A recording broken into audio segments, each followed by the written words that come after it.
everybody, this is Scorder. Welcome to this episode of Making It Up, the conversation series where I chit-chat with other writers. And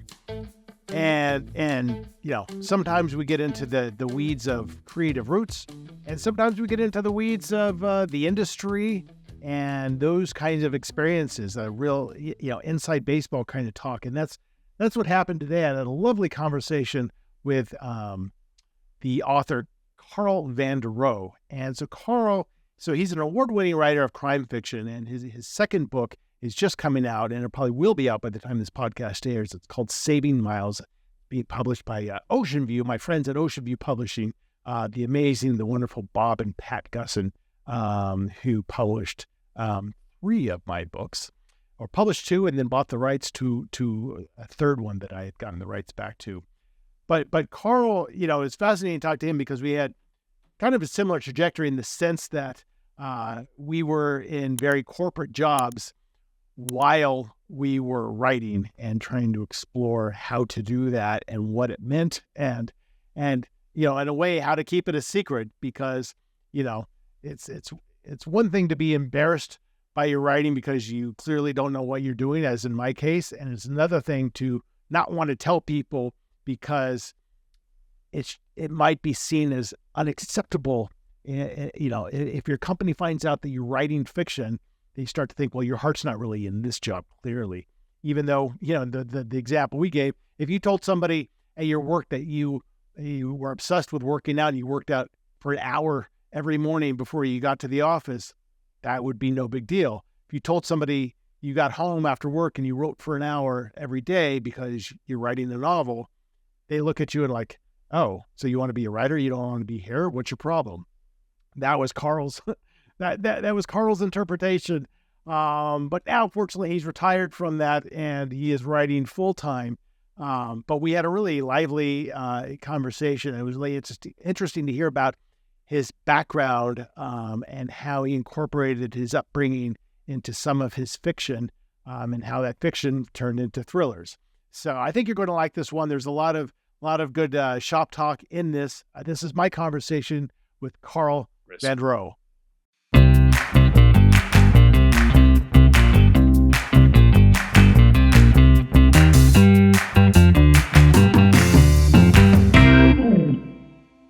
Nice to meet you.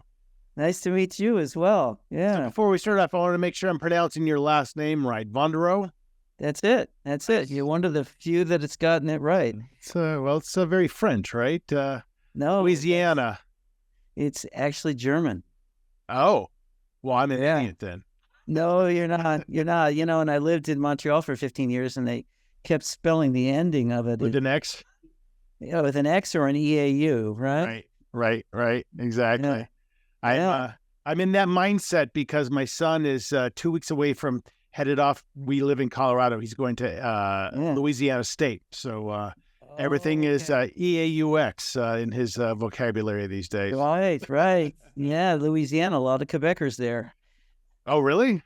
Yeah. Well, I guess that makes sense. Yeah, from 100 years ago. Yeah. Right. Yeah. Vastly different climates. And where are you? I'm in San Diego. Oh, beautiful. Yeah, I grew up in the Los Angeles area. And whenever I would get down to San Diego, it's a slightly different world. It's a little bit more low-key, a little bit more pleasant, a lot more expensive, depending on where you are. Well, it depends on where it is. Yeah. It's a lot more expensive than Montreal was, too. That's where I came from. Have you been in San Diego for a while? Since 2005. Okay. Yeah, nice place. So you grew up or did you grow up in Montreal, or you were just there? No. I grew up in Cleveland. Oh, okay. So you've been around.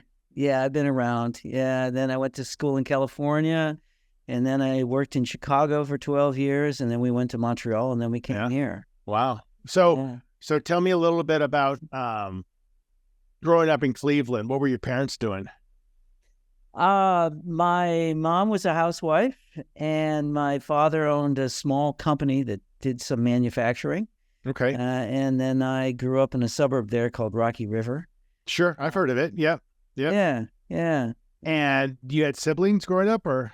I did. I have an older sister, and we grew up as Christian Scientists. Okay. So Yeah. So that was an interesting contradiction because we went to doctors, we just couldn't tell anybody about it. So, yeah, so that's interesting. So, and as a kid, you don't really have much agency over that, right? You just, this is what we are. And so, yeah. So give me an example of what that meant as a kid growing up and how you saw that as perhaps different than your friends.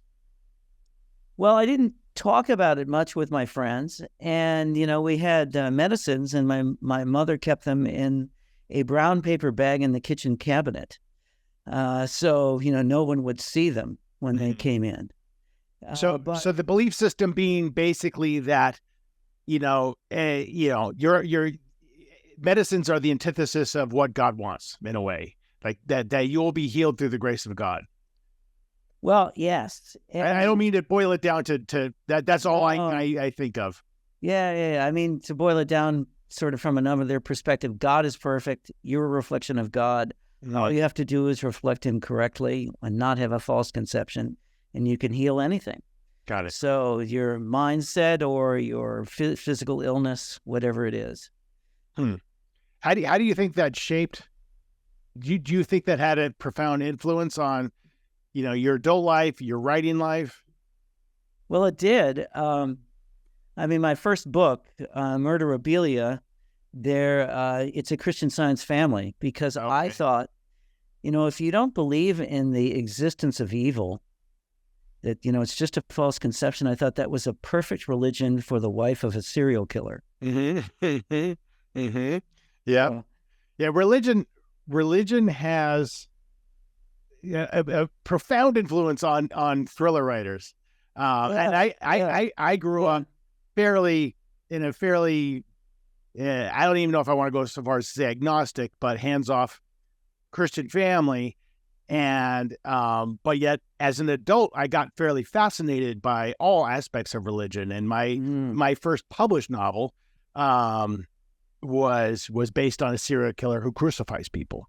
Because I got obsessed with the idea of Jerusalem syndrome. Like, you go to Jerusalem and you literally lose your mind, which is a real syndrome, but exceedingly rare. But I thought, like, what if you came back and you had convinced yourself you were the second coming of Christ, and so I got maybe it's low hanging fruit, but religion and thrillers, there's a lot to mine there, I think, typically. So how old were you when you wrote that first book? You were in your 30s, right? When you started? Yeah, and my first three didn't sell, so that was the fourth book that I wrote. So I was probably 37, 38 years old, something like that. But I went through a phase where I just got fascinated by religion. I read the Bible, I watched shows on the Torah and the Quran. Oh my gosh! I thought it was just interesting. Yeah. Were you married at the time? I was. Yeah. So what'd your wife think of that? I don't know.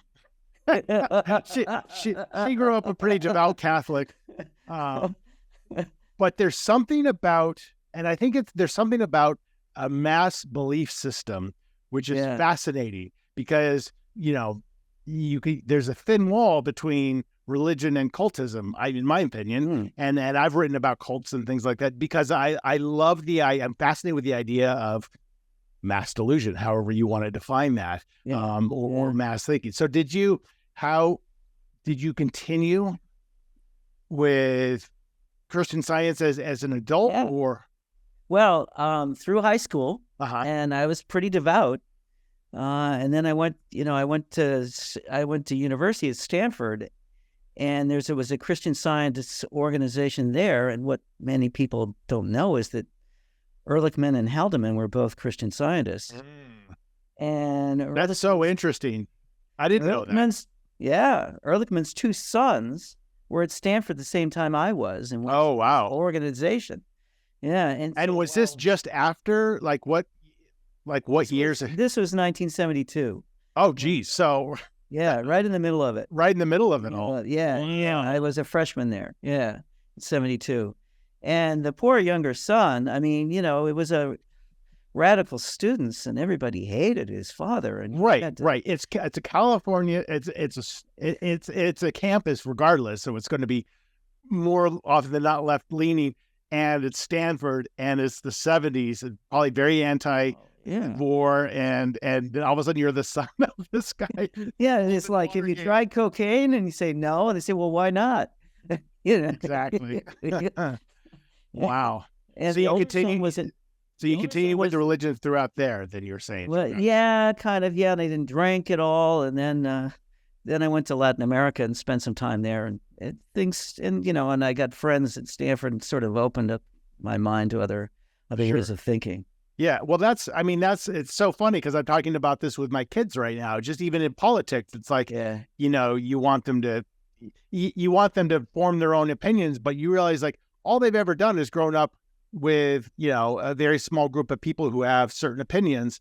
And then you start realizing like, well, a lot of kids are actually pretty apolitical at that age anyway, even if they're on campus. But you do get exposed to different elements, and you do open your eyes to different points of view. Yeah. Well, and if they are political, they're probably really political, and it's never the same politics that you have. So, right. So, I know. It's interesting. So what did you study at Stanford? I studied economics and political science. Yeah. So at this point, the creative writing was not even a blip on the radar, or it was. I mean, I always liked telling stories, and if you go back in school when I was slow to read, and then when I got in third grade, I went to a school that had a library, and my father said no TV after dinner, so I just read books every night. Wow. Every night. And so, got into all that, and I was writing short stories, writing little stories, as a kid. And I was just writing poetry in high school, and I was a musician. I used to compose music. I was going to be the next Simon and Garfunkel, right? I wasn't Paul Simon, and I wasn't Art Garfunkel, unfortunately. But between that exploration of your creative roots and then delving into economics at Stanford, it sounds like you had a pretty healthy left brain, right brain balance going on. Yeah. I mean, that sounds similar to me because I always liked finance. I studied finance and real estate and stuff like that at Cornell. And, that was my job for years and years, real estate finance. And I loved and you realize after a time that it's all about problem solving, storytelling, and that kind of job is ultimately like getting to an answer that you don't quite know yet, but you're working through it. And it's all that same creative process somehow. It is, but it's also all about character. Yeah. And so there's the quantitative, there's the analytical side, but there's also the guy you're working with. Right. And how do you get him on the same side as you are? Do you trust him? Is he going to be the right person for what has to be done? What secrets has he got? What's he got going on, or she, Right. But that's all part of the problem solving. How do I figure this person out? And that's manifested itself now to where they'll give you, bigger corporations will give you a personality test so they can determine you are X, Y, and Z type. And that means you're going to fit in well with this team over here because they're not that, or whatever. They do try to break it down into those, quantitative elements. But so you were always kind of a storyteller, and you always kind of wanted to be a musician. You saw, even if you were good, you probably had the realization of like, okay, how am I going to make money? Which, is a smart thing to think about, because somebody actively pursuing, say, writing, if you really stop to think about the reality of it, it's a horrible decision in terms of any kind of practical thing. So you graduated with a degree in economics? Yeah, well, here's what I did. And my parents were just thrilled about it. Was I said I always wanted to be a musician for a while, and I was a fairly decent guitar player. Right? I had classical guitar training and so forth. Mm-hmm. And so I said, I'm going to take a year, and I'm going to perform at bars, etc. And when I told my parents this, they had come to visit me in Colombia, and we had just seen the movie Lenny, about that. Mm-hmm, sure. And so we go out to dinner, and I tell my parents this, and my mother thought I was going to become a drug addict. Right. And, and she's a Christian Scientist where, bad thinking can make you sick or kill you. Sure. So there's that threat going on. But so I took a year and studied at San Jose State. And I realized there that I had neither the ear nor the technique to really be a good musician. So wow, that must have been. I mean, that's a very mature place to reach at that age, but then that also must have been people told me disappointing. Oh, well, I was good, but not that good. And, and I still played guitar. I practiced 2 hours a day when I first started banking, but I didn't tell people a lot about it. Yeah. But it's interesting too, because when you think about that same, so, the feedback loop with writing, for example, you, as you well know, as I certainly well know, there's a lot of criticism. There's a lot of rejection. There's a lot of people for many years telling you you're not good enough, or you're good enough for this very low level, or whatever it is. But still, most writers I know are stubborn and obstinate and persist through that because they want to prove it. Did you have that same feeling as a writer of like, sure, there's rejection and there's criticism, but there's an upward trajectory here. And maybe with music, you were more, it has to be inherent talent.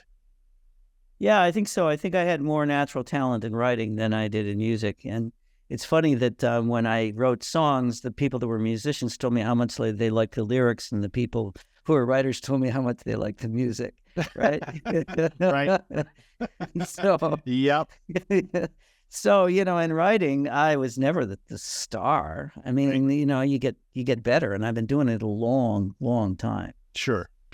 Well, even something like a corporate job out of school, depending on the type of job, can teach you to write. What I always find interesting is like how few people write well at anything out of college. Constructing a pithy, cogent paragraph in an email is, it takes time and it takes practice in that environment, and it's really hard to do, and really a lot of people struggle with it. Well, yeah, and even, it's funny, people want a story. They all want stories. So even when you write a credit analysis about a company, there's a story there. Right. From here to there, and these were the problems, this is how they solved them, and here's the happy ending, and that's where we're going to lend them money, right? Totally. You're so right about that, because what the trap is that most people in a corporate environment, unless you're like a lawyer where you're bound by the rules of how legal briefs are written, for example, most people think I have to write in this obtuse manner because it sounds better. And the reality of it is people don't want to read that. People want to read. So when I would have like people who work for me write articles, like trade articles, be like, just bullet point, here's the deal. Here's the story. People don't care about and that as you become a thriller writer, you realize, there's not a lot of room for fluff, because, you're messing with the pace, and just get to the story. Sure, you want to develop character, you want to develop emotion, but that can all be done very succinctly. And it takes years of learning how to do that, learning how to delete words. Yeah. So what was your job out of after all this education? So I had studied in Colombia, so I was, and I'd studied Portuguese as well. So I was fluent in Spanish, and I got a job with the Northern Trust in Chicago, which was one of the largest private banks in the country, and sort of a very blue blood bank. Mm-hmm. And so I did international consulting with them on something called cash management, and we'd travel to Brazil or Mexico or Venezuela, and we'd look at companies, the way they organize their treasury, and then we'd make recommendations. So that's what. So you were kind of a consultant for the bank almost. Yes. Yeah. And I'd wanted to travel, and that was the best job to allow me to do that. You traveled a lot too, I think. Yeah, I was in consulting for 30 years, hospitality consulting. Yeah, okay. So I ran a consulting division. So we looked at properties all over the world. So I initially did appraisals of hotels. Like that's why I studied real estate finance. I was valuing hospitality assets. So I loved all the numbers. And then out of the blue, I started writing, like literally out of the blue. So what was your journey into the actual, like, I'm going to sit down and dedicate some more time to my creative side? Well, I was always doing something with the guitar for a while, and then I decided that there's just not enough time in the day to do everything, to have a relationship, to have a job that's more than 40 hours a week, and then to do something creative. So I decided to stop the guitar and go more toward creative writing. And I started out in poetry and did that for a while. And then I took a short story writing class with someone that really opened me up, or it's just a creative writing class, really opened me up to stories. And it's interesting. The first class she taught us, she said, "What is the power of objects?" You think everyone starts with point of view or character. And she said, no, think of an object. Think of something in your own life that was really bad. And tell me the story of that object. Think of an object that was really good. Tell me the story of that object. Now, here's the best. Think of an object that was both good and bad, and tell me the story of that one. Interesting. Yeah. So it shifted your perspective a little bit about how to approach a story. Yeah. So you took this class, and then it sounds a little bit like, because, when you say there's not enough time and you gave up the guitar, one could probably argue that writing is even more of a consumption of time. So it sounded like more almost you were awakening to what your real passions were in your creative life. And then did you start with short fiction? Yeah, I did. And a lot of it had to do with Christian Science. Okay. Yeah, because that was the oddest thing. Were you like, was it a sense of almost like, to maybe be dramatic about it, like exercising your demons a little bit? Or is it an exploration of your past? Yeah. You have an aunt who you saw every weekend, and then she suddenly disappears because she has cancer and she's trying to heal it. And she doesn't want to pollute her thinking by seeing anyone in the family. Oh, wow. Yeah. What was the end of that story? She died. Yeah. I never saw her. Just the funeral. Wow. Yeah. And her poor husband would drive his Lincoln over to our place, and he would, unload to my parents because he wasn't really as devout as a Christian. Right. So he's watching his wife deteriorate. And with great pain. Yeah. He was a character himself. He lived in Cleveland, and he didn't believe in winter coats, so he only wore suits in the winter with underwear. The grace of God will keep you warm. Yeah, I guess. So, and then what was your support system like? Because I'm fascinated, because I always think about my own trajectory of, like, I was embarrassed to write because I had no experience doing it, and I felt like a fraud, and at times I still do. And I think it's terribly difficult as you kind of venture into those woods to tell people, even your spouse, that you're writing. But it sounds like you had kind of dabbled in it. So were you just telling your family, I'm just going to do some short stories and see what happens? Yeah, I had young kids at the time, and my spouse was understanding. My parents were sort of understanding because I had a full-time job. Right. You were quitting everything. Which is a huge lesson to learn, to not do that. Yeah, and they always wanted me to be in business in the traditional sphere. Right. And I didn't tell anyone at the bank. Sure. I thought, no, that would not be a good career move. I remember telling someone at the bank that I played guitar, classical guitar. Oh, yeah, conservative banker during the day and rock guitarist at night, huh? And you're like, oh, great. Yeah. Isn't that interesting, though? That and the reality is, now, when you tell people, whether or not you have a full-time job or not, you tell people you're a writer, they're fascinated.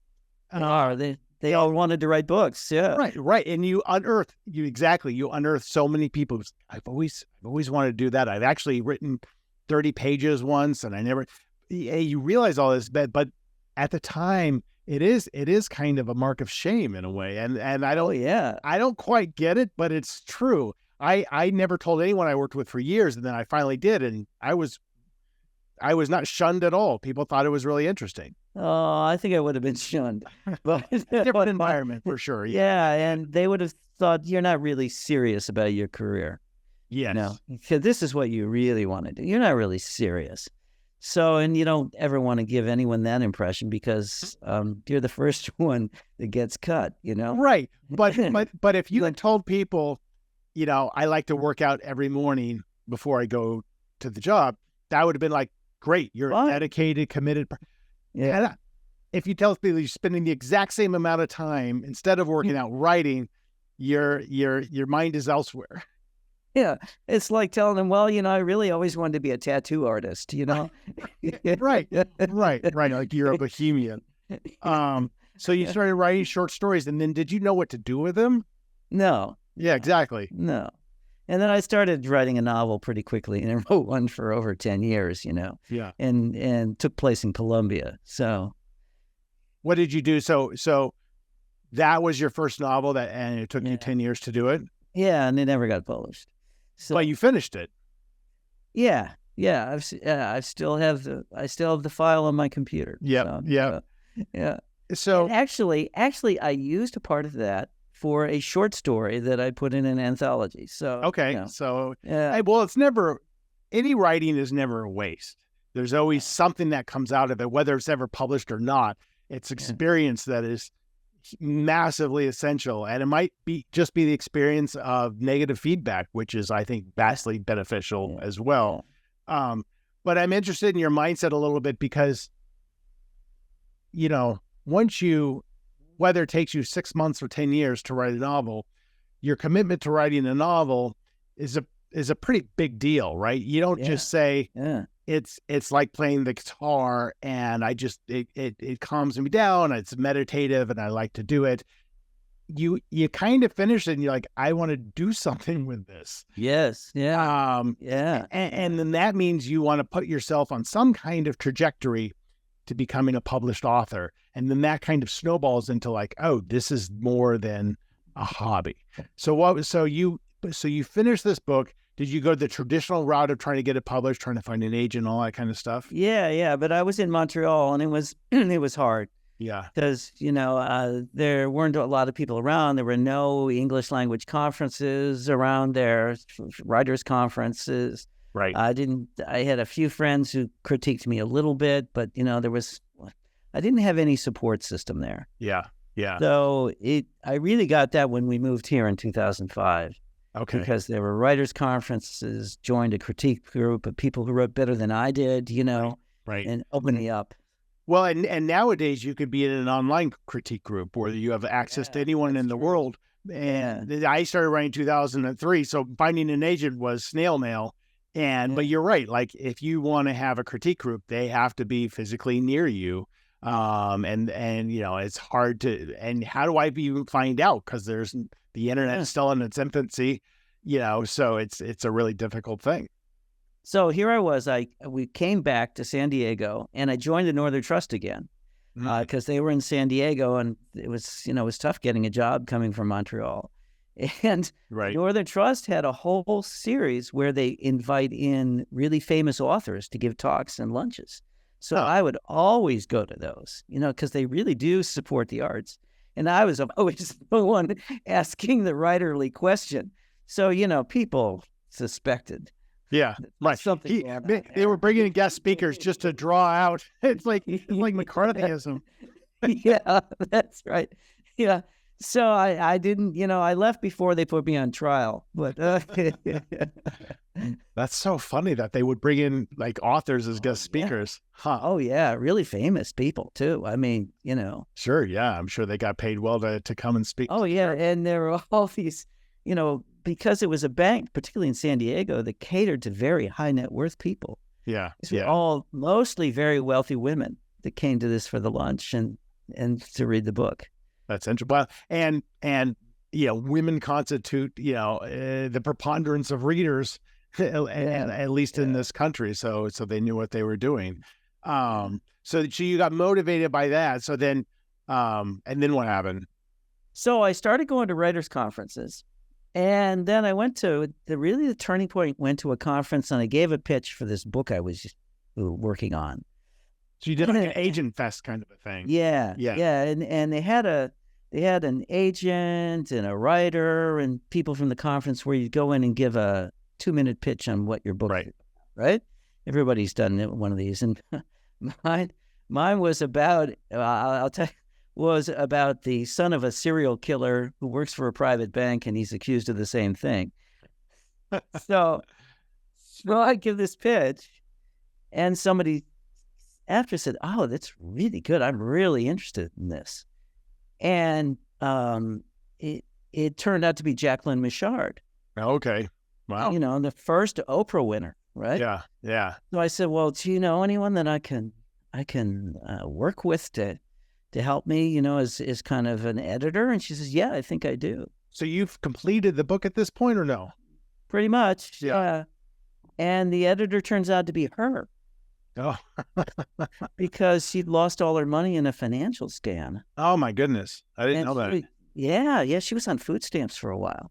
She had this huge family, 9 kids or something like that. And so I worked with her for 2 years and, learned a heck of a lot. Yeah. About writing from her. Wow. And the story, it's just that this is a typical story of a writer. She said, well, okay. She introduced me to her agent. And her agent liked the book. He said, "No, you really haven't developed this grisly side of the pictures that the father took of the women he killed." So I spent a lot of time doing that. I went back to him and he says, "Yeah, would you like to be my client?" And I thought, "Oh my God, this is great. I'm going to be a bestseller, right?" So we did revisions, and it would take him 3 months, and he'd have his junior people look at the book to get back to me on a revision. Mm-hmm. A year went by. And he wrote me, he says, I really don't think I'm the agent for you. Oh my goodness. Didn't submit it anywhere. So I'm back to square one, right? This is so the life of a writer. Oh, it really is. Yeah. Yeah. And it was the day after my birthday, and I'm with, out to dinner with these guys, and I have this email, and this guy next to me, my friend, says, "Let me reply to him." I said, no, please don't. Right. Yeah. No, that's not a good idea. So I went to a conference on just how to pitch your book.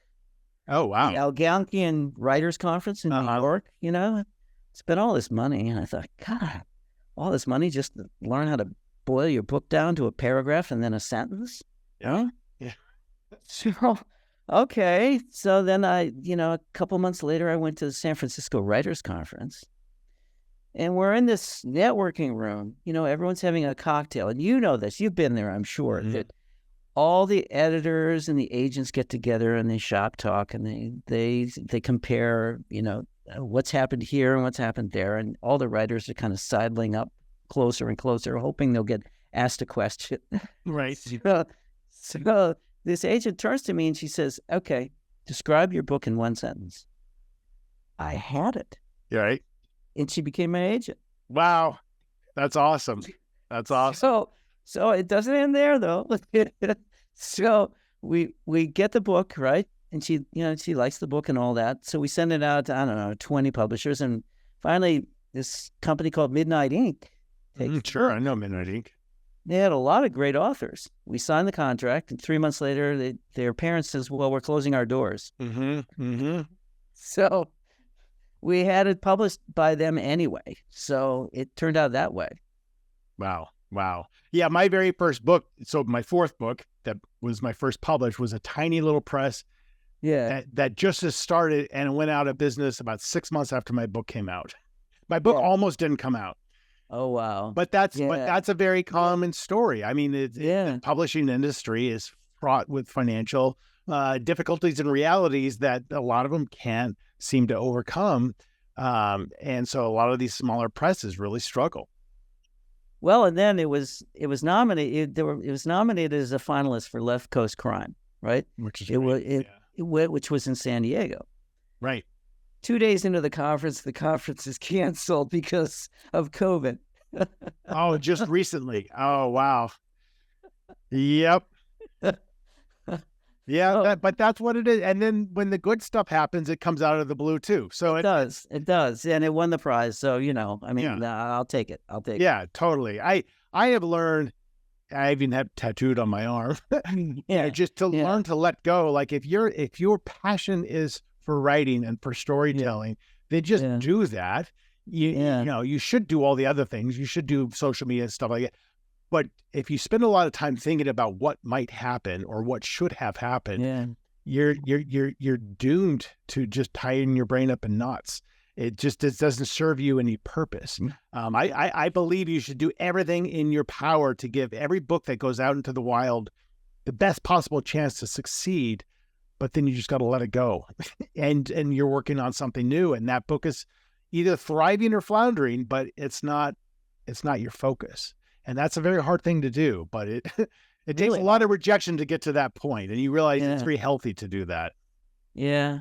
And it's not always easy to keep doing. I struggle with that at times myself. You get dangled, like, you get a movie option or something like that, and then I'm like, I just can't think about this because there's a 99% chance this will never turn into anything. So just cool. That's nice. And then, but once in a while you start thinking like, well, who could play that character? Yeah, exactly. Yeah. Exactly. And then all of a sudden there's an actor strike, and then there's a writer's strike. Right. And there's that saying about if, the way you get even with a writer, you buy the rights to his book. That's exact. Well, it's funny because my first book was that tiny little publisher. My second book was a publisher out of the UK. And then books 3 and 4 were with Oceanview, who I believe you're with. Yeah. And then they ended up going back and buying the rights to my first book since that company, that publisher had folded. So, Pat and Bob are fantastic people. Great people. And I really enjoy it. And they do such a great job with the actual production, the cover art, and what how the book presents itself to the world. They're just such kind souls. So they are. They really are. The first time I met them was at a Thriller Fest conference. You could tell they were just so genuine.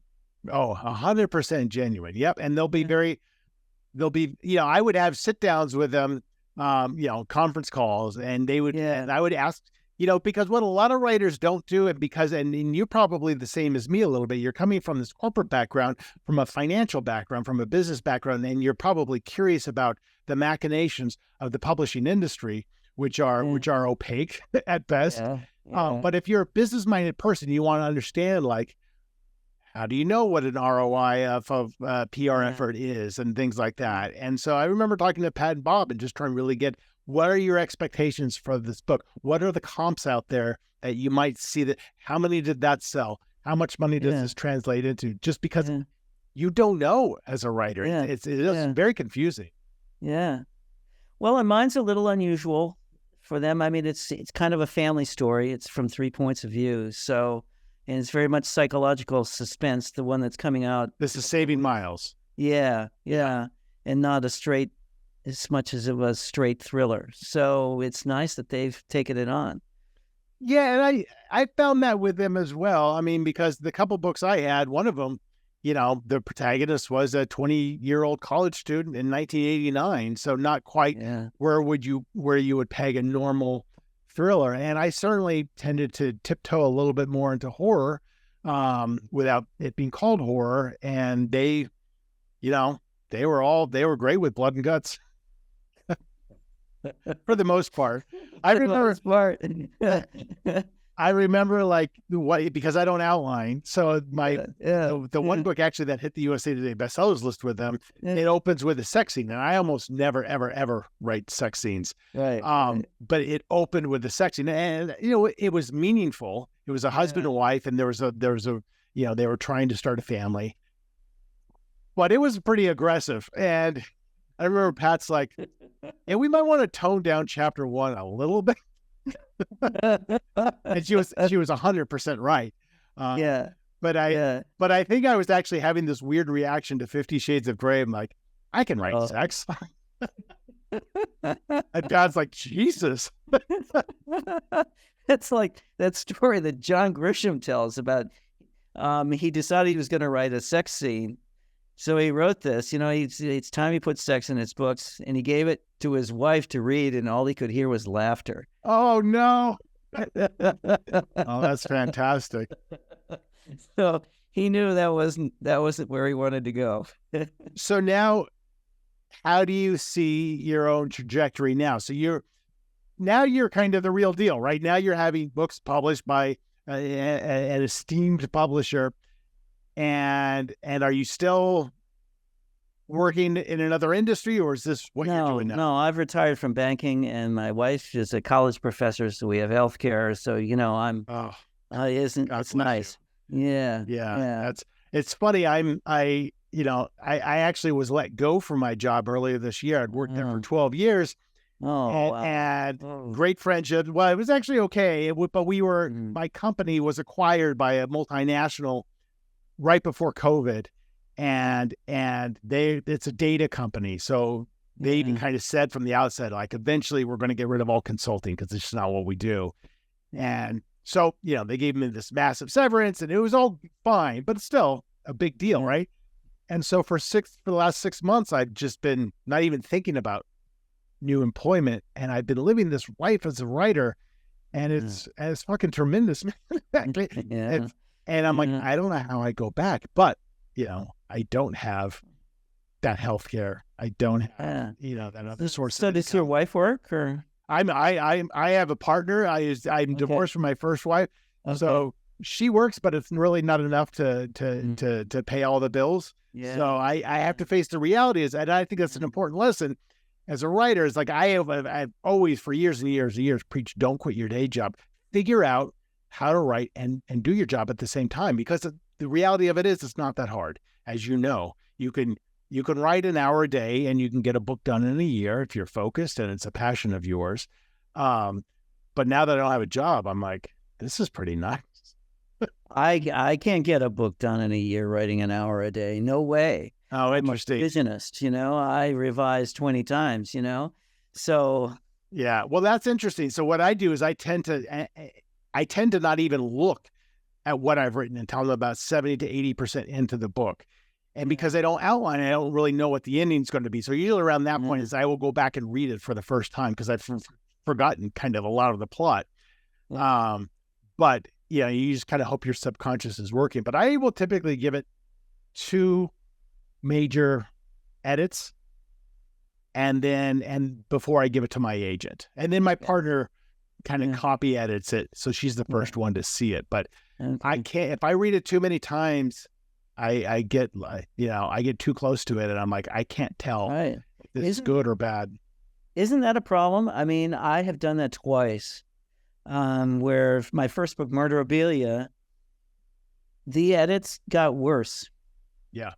As the final edits were worse, made the book worse. And even Saving Myles, I gotten some rejections.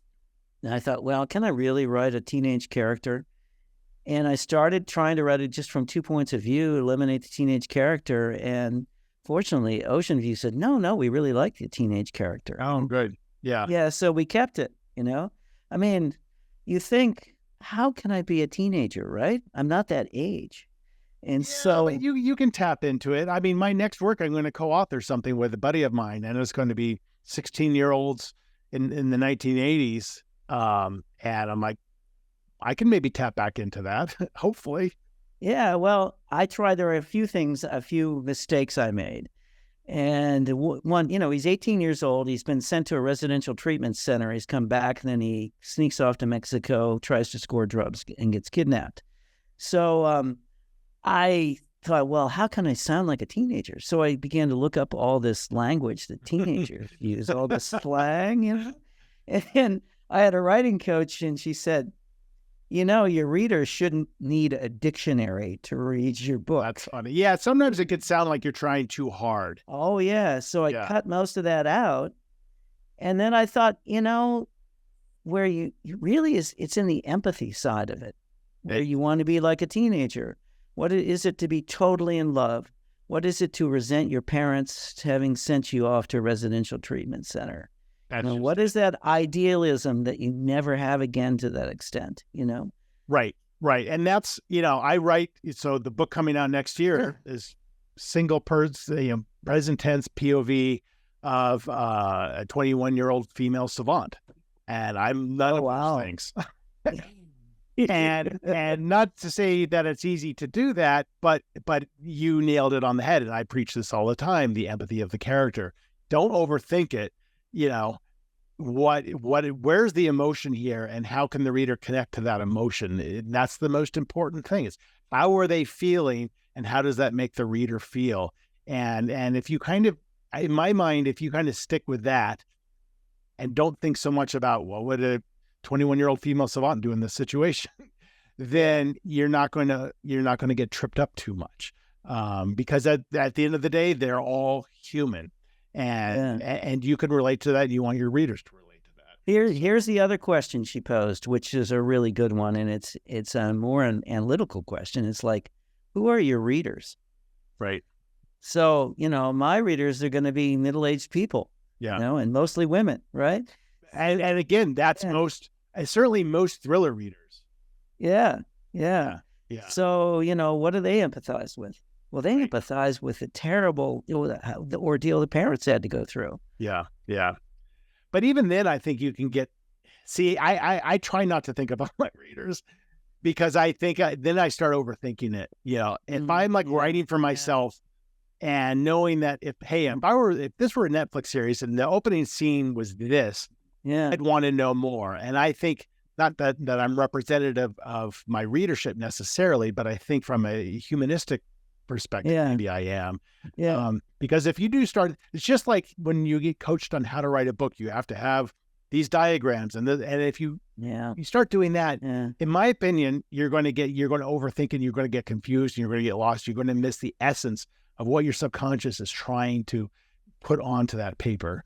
And that's my experience over 12 books. So, well, you've read a lot more than I have. So, I mean, I had the challenge that I had to get into a female point of view too. That I've never written a female character, from the female point of view, and one who is separated from her husband, and why she struck up to having an affair. Right. So I read lots of stuff. Right. In that mindset. Yeah, and it's never the perspective of this is an easy thing to do. But again, if you don't overthink it, and that's where all that feedback comes in, right? My partner's a woman, my agent's a woman, my editor's a woman. There's no lack of people who can tell me if this feels genuine or not, or whether it's a female point of view or whatever point of view it is. And that's when it's good. Some of the heaviest edits I do are from my editor, not self-inflicted edits, because I want to leave my manuscript maybe a little bit raw, because I'm at a point where I'm like, I don't know. Let me know. This is where you come in and tell me how you feel about it, and then I can see it through fresh eyes. Okay. Well, here's another question for you, because you write in more than one point of view, and there were times in the book where I'd written it in one point of view, and I thought because of pacing or because there wasn't enough of a particular character, I changed that scene to another character's point of view. And sometimes it was better. Yeah. That's scary, isn't it? Yeah. Should I do the whole book like this? Well, yeah. Or, you realize new things, and the character does things you didn't realize. And, and the depth of the emotion with that character is greater than the depth of the emotion with the original character. Right. Yeah. Yeah. And I don't do it a lot, right? So I tend to do one point of view because I like to do that. But when I do say, okay, I'm going to have a secondary point of view, and that point of view is going to be a detective who's investigating my primary point of view. Yeah. I said at the outset, I'm going to make him as interesting as possible, but I'm going to give him limited screen time. So, because I know I can easily fall in love with this character and and then all of a sudden as you're reading it, you don't want the readers to be like, oh God, now we're back to the main character again. I don't want that. So it's difficult to make the voices sound different too. That's the other challenge. Oh, that's a huge challenge. Yeah. So, because I went from, so here's the story. I wrote Saving Myles originally all in one voice. It was the father's voice. Okay. I'm telling I'm working through a draft, and I tell my agent, here's the premise of the book. And she says, yeah, that sounds really interesting, but I really like books with more than one point of view. So you can imagine my reaction. Oh, shit. Right. That's no small task. That's no small task. But so I did. And the first one I took up was the mother's point of view, and then I took up the teenager's point of view. And I stretched so much as a writer by doing that it was the right advice. I think that's a great lesson to listeners is that when you get the feedback, whatever the feedback is, and sometimes it will be painstaking. And a good example is the Savant story was originally written third person past tense, and I rewrote the whole thing to first person present tense, which is the only time I've ever done that, and it took me 3 months. But everything that you're going to tackle, if you look at it as how can I make the book better because of this, rather than I have to do this because the editor wants it. It becomes problem solving, but it does become a bit of an awakening, because you're like you just said, it stretched you as a writer, and it made your book deeper and more breathable, perhaps. And because you looked at it as a challenge to better yourself rather than a chore to perform. Well, I looked at it as a chore too. It becomes a chore. There's no, but I really think embracing editing. Oh yeah. And I think that's where it all comes alive. Here's the other thing too. It was, which person do you do it from, right? So you really have to have a personality and a very strong voice to do in first person. And your inner voice has to be really interesting. Right. When you go to third person close, you don't need as much of that. And you can make it a leaner book. Right. And that's something I learned too. Right. And there's massive opportunities, because if you're introducing for the first time a second person POV into that book, what are we going to learn through them that my protagonist wouldn't know?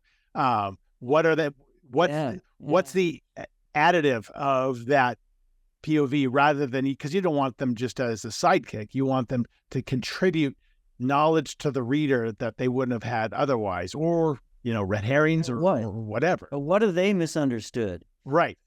Exactly. You can add to the confusion. So, that's fascinating. Well, listen, Carl, we're going to wrap up. Before we do, we're going to do a quick little storytelling. This is the making it up portion, which is always a mess, and it's always fun, and it's always short. So I've selected 3 books kind of at random. They're all actually signed editions. I went to my signed edition shelf. And you're going to choose one of these books. We're going to choose a random page and a random sentence. I'm going to read that sentence, and that'll be the first sentence of maybe a 2-minute long short story. We'll just do it back and forth. So I'll read the sentence, then you give me a couple, and then we'll go from there. So I have Mongrels by Stephen Graham Jones, a local Colorado author here. Don't know him. Okay. Horror writer. The Last List of Miss Judith Pratt by Andrea Bobatis, and she's actually here. They're actually all Colorado writers now that I'm realizing. Okay. And Lost Lake, a mystery by Emily Littlejohn. So choose one of those. Well, I like the title, Lost Lake. Okay. So give me a page number between 1 and 300. 37. Okay. So I'm going to quickly scan page 37 for maybe a sentence that might work.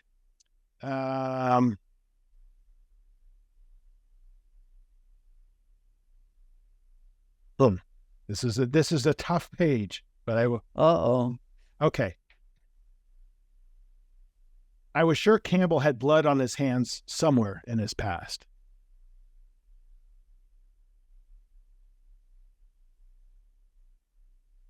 It was the way he dressed. Always everything, no wrinkles on his shirts, pants perfectly pleated, always saying the right thing, always, whenever I spoke something out of turn, he would rescue me. It was just too thought out, too perfect. I've always been fascinated by the imperfections within the perfections. And so I waited and bided my time until the evening the 4 of us went out together.